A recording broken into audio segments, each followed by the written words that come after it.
ир хаан хоёр. Нэгэн хаан байжээ.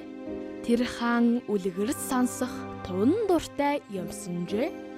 Дандаа шин сонин үлгэр сонсох гэдэг байж ордны үлгэрчд мэдэх бүх үлгэрээ ярьчихсан тул хааны сэтгэлийг хангаж чадхаа байвг нь хаан миний мэдэхгүй үлгэр ярьсан хүнийг охинтойгоо суулгана. Хаан тулсын хаан хагасыг өгнө гэж зар тараах зарлиг буулгажээ. Үлгэр ярихыг хүссэн олон хүн гарч иржээ. Тайж ноёд генерал худалдаачин гэд гихтээ нэгэн ч амжилт олсонгүй гин. Нэг үлгэр ярьж эхлэмэгц хаан мэднэ энэ үлгэрийг сонссон гэж зандарна. Тэгээд л үлгэрчийг хөөчихдөг байжээ. Тэр улсад нэгэн ядуу ир зовж зүдрэн амьдардаг байж гэн орхоронгүй, ооч хаяггүй ядуу иргэн хаан чамаагүй хонож юу ч олдсон ч идэж уугаад өдөр хоногийг өнгөрөөдөг юмсанжээ. Үл залгах цагч байж, өлсгөлөн суух өдөрч байж нэг удаа ядуу ир аягаад ар сууж дулаацахаар архины мухлагт оржээ. Мухлагийн авгай түүнийг шоолон инээд хаанд очиж үлгэр ярихгүй байгаа юм бэ. Гүнжнүүдээ бүлтэртэл харуулдаад чамайг тэсэн ядан хүлээж суугаада гэж дамжиглжээ. Ядуу ир дооглон инээхийг нь сонсонгоо ер нь очоод азаа үзвэл яасан юм бэ?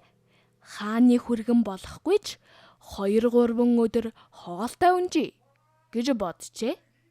Ядуу ир ордонд ирэхэд хаан "За, ямар хэрэгээр ирэв? Их эзэнтэн минь ээ. Танд үлгэр ярихаар ирлээ. Гагцгүй эхлээд намайг хооллож унтлаач" гэжээ. Хаан түүнийг ширвэн хараад инэвхийлэн "Энэ бас гүнжи нөхөр болох санаатай. Хөөхий гэж 70 нөхөөс болсон цамцтай дан уяагаар тогтоосон дэрсэн шаахаатай байж шүү" гэж боджээ. Гэхдээ татгалцсангүй. Ядуу ир хоол идэж цай уужээ. Хаан шадар ноёд үнэнч зөвлөгч нараа тойруулан сууж "За, үлгэрээ яар" гэж тушаав. Насан өөдөө басан эцэг минь улсын хамгийн баян хүн байсан юм. Өндөр сайхан байшин бариулжээ.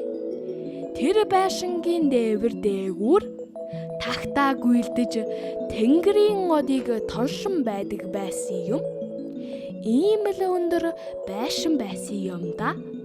Хашаа маань асар том цэлгэр. Тагтаа шувуу зуны өдөр нэг өнцгөөс нь нөгөө өнцөгт нь нисэн хүрч чаддаггүй байсан юм да. Хаан дуугүй, шадар ноёдч дуугүй, үлгэрийг нь тасалсангүй. Ядуу ир үргэлжлийг нь маргааш цай ууж боов эзснийхээ дараа үдээс хойш яри гэжээ. Тэгээд оройн хоол идэхээр галзуух руу оржээ. Хойд оройн ядуу ир үлгэрээ үргэлжлүүлв. Манай хашаанд нэг 7 настай бух зогсож байдаг юм. Нэг эвэр дээр нэг малчин, нөгөөх дээр нь өөр нэг малчин суугаад бүрээ үлээж эвэр бүрээ тоглож дуу дуулдаг байлаа. Харин бие биенийхээ царайг хардаггүй, дууг нь сонсдоггүй байсан юм. Ийм том бух манад байсан юм да. Хаан дуугүй л сонсон, шадар ноёдч дуугүй. Ядуу ир босон "За, одоо унтаж амарцгаая. Маргааш үлгэрээ дуусгана" гэв. Тэгээд хоол идэхээр галзуух руу оржээ. Энэ хойгуур хаан "Шадар ноёд минь, одоо яах вэ? Энэ үлгэрийг би сонсоогүй юм байна. Гэхдээ охиноо энэ муу ноорхоо эртээ суулгалтай биш. Хуур харга бодцоогооч" гэжээ. Тайж ноёд, шадар ноёд бодож ингэж шийджээ. Эзэн хаантан минь ээ, та энэ үлгэрийг мэднэ гэж хэл. Бид ч батлаад өгнө. Бүр итгүүлэхийн тулд бичээд дор нь бид гарынхаа үсгийг зурцгаая гэцгээж хаан ч зөвшөөрч тохиролцжээ.